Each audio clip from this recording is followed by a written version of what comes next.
Welcome to the Jennifer J. Hammond Podcast. Jennifer is a licensed realtor, educator, speaker, and best-selling author. Jennifer's goal is to help you find your yay in every day. Jennifer is grateful for the opportunity to educate, empower, and inspire you with powerful conversations, insights, and new viewpoints. Here's your host, Jennifer J. Hammond.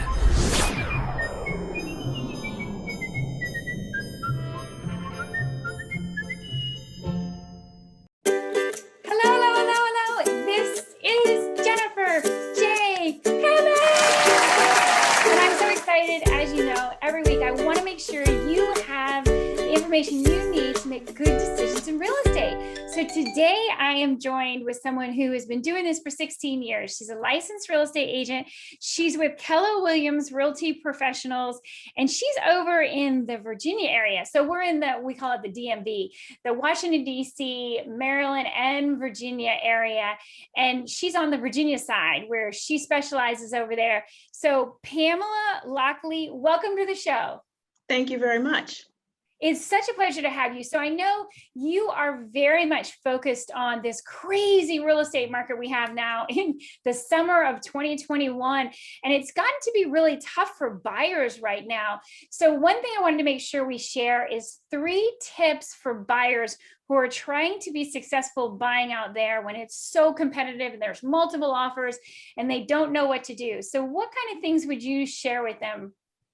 I would say they need to, first of all, be prepared, definitely know how much they can afford, do their research about the area that they want to live and purchase, and have a plan. Use their realtor as a guide to help them steer towards some properties that they really want, number one, and that they can afford, and also have a solid approval. And be willing to be a little bit flexible when they go in with the seller. Well, and you talked about them knowing what they can afford. Right now, we're seeing a lot of people who, the asking price might be, and just to use a really easy number, say the asking price is $500,000. Well, they might end up needing to offer more than the asking price. So one of the tips you're suggesting is to make sure you understand what you can afford, because I think sometimes when people get into that auction atmosphere, they start to maybe bite off more than they can chew. Yes, because they're already excited and they're sold on the house, and they don't realize how high the bidding wars can go, especially now with the circumstances that we're facing. This is unprecedented. I have never seen like some of these homes going over like 50K of the list price.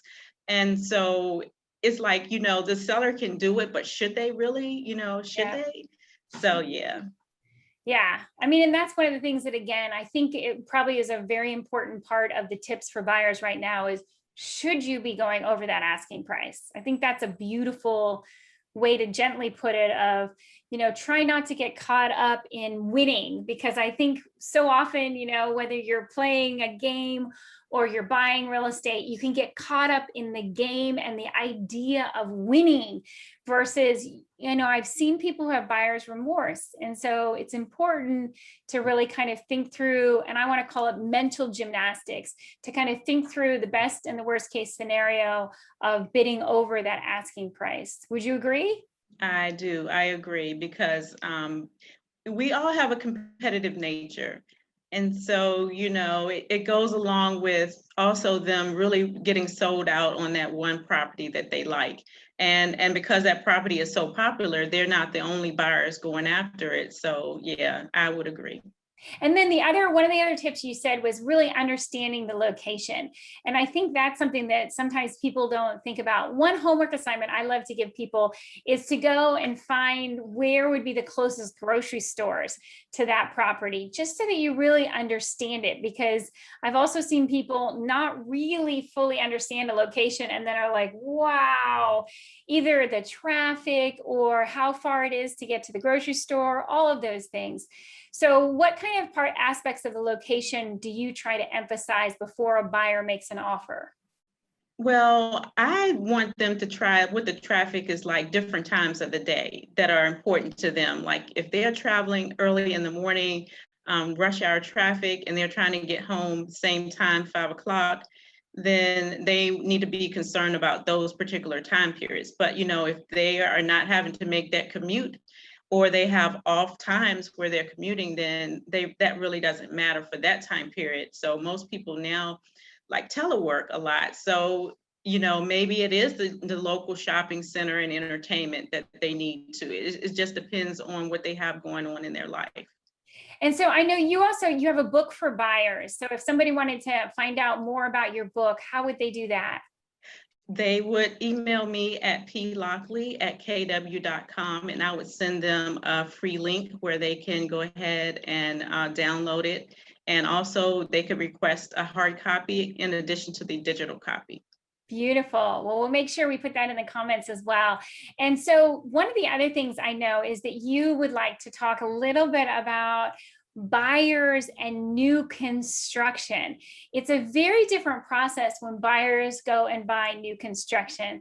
So what would you give as some advice for a buyer?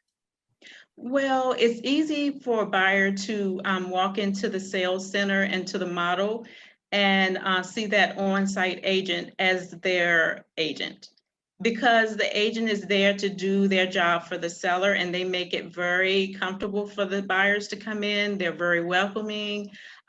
They are very knowledgeable.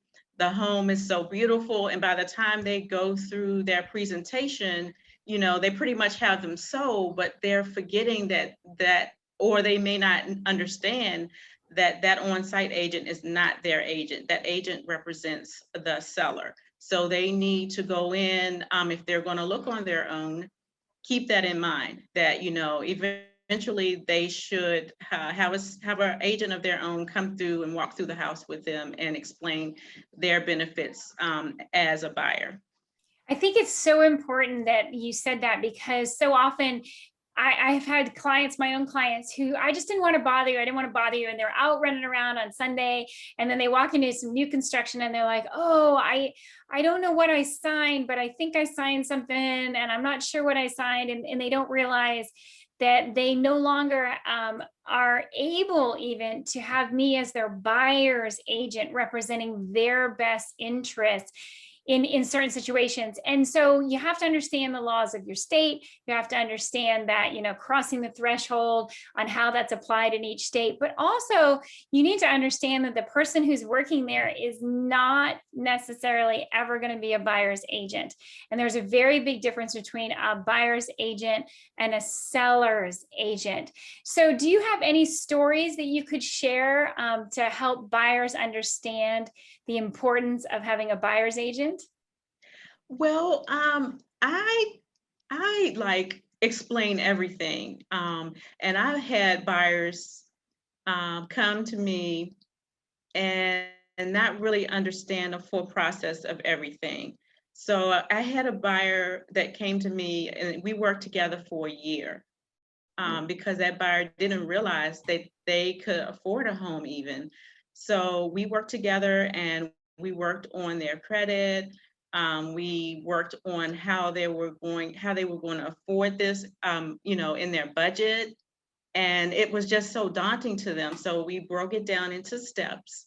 And then it was so rewarding at the end of that year when they actually found out that they not only were able to buy a home, but a new construction home, and actually go in and pick out all of the finishes and actually put this in their budget so that they could afford it and that they weren't house poor. So that was so rewarding for me to see that long process, took them a year to get ready and get settled in to the point of being able to afford a house. And then the end result was that they actually got what they wanted and plus some. Well, and that's one of the things I would say is really important in this market is for buyers is really to do your homework and understand, as you talked about before, understanding what is affordable to you.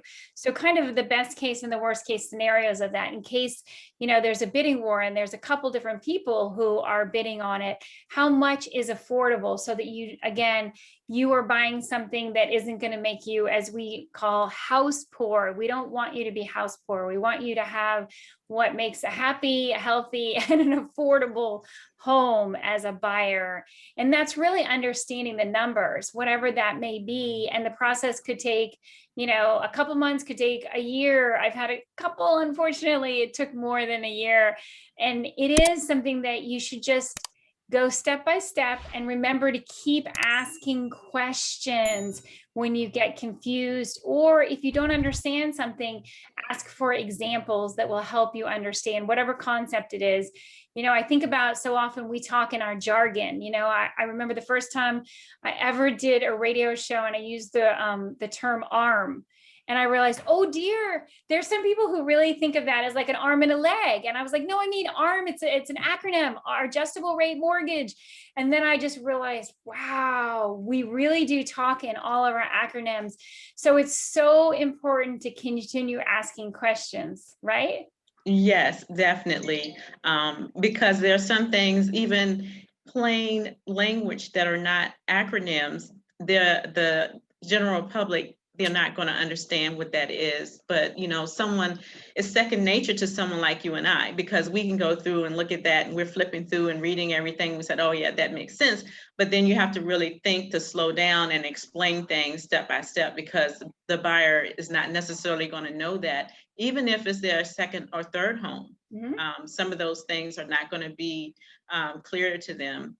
Exactly. So it takes a patient person to be in this business. And I think that you would agree the same, because we have to be passionate about helping and serving others to be successful in this business. Absolutely. I agree 100%. Well, Pamela, I want to make sure that people know how to get in touch with you. How's the best way to reach you? The best way to reach me is by email, and that would be plockley@.